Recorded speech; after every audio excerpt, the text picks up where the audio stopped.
ৰাখি ঘোড়া মা তাৰা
জগত মানুহে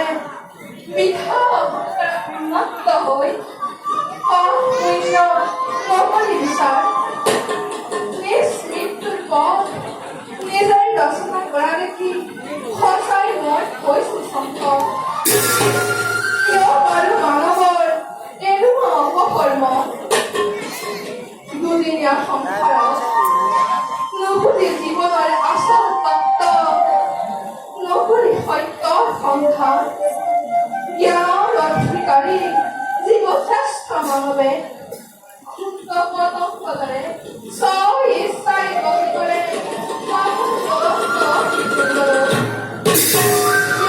মানৱৰ এনেকুৱা বিচাৰ দিয়ে আপোনাৰ এই সৃষ্টি এই সমগ্ৰ ব্ৰহ্মাণ্ড জ্ঞানৰ তথ্য দ্ৰব্য দেৱতা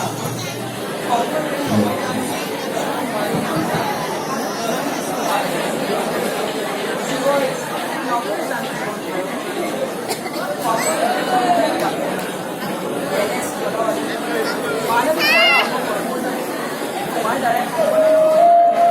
দেৱী ইয়াৰ বাবেই তুমি মোক মিছাৰে দোষাৰোপ নকৰিবা এয়াও সত্য মই সকলো ভূততে ব্যাপ্ত কিন্তু দেৱী কৰ্মৰ ক্ষেত্ৰত মোৰ অধিকাৰ শূন্য কৰ্মৰ ফলেই জীৱই ফল ভোগ কৰে দেৱী আৰু দেৱী মানৱত্ব বলাইছো মই বিবেক আৰু জ্ঞান গতিকে মানৱে কৰা সকলো পাপ পুণ্য নিজৰ বিবেকৰ ওপৰতে নিৰ্ভৰ কৰিব জ্ঞান বিবেক বুদ্ধি থাকিও যদি মানৱে পাপত লিপ্ত হয় তেন্তে তাৰ পাপৰ ফল নিজেই ভোগ কৰিব লাগিব দেৱী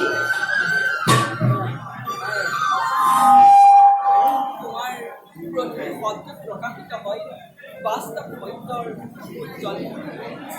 আৰু সেইখিনি স্থান তোমাৰেই আৰু তোমাৰ পৰা হোৱা হক আৰু প্ৰভাৱ मुझे सेट कोई नहीं बोलेगा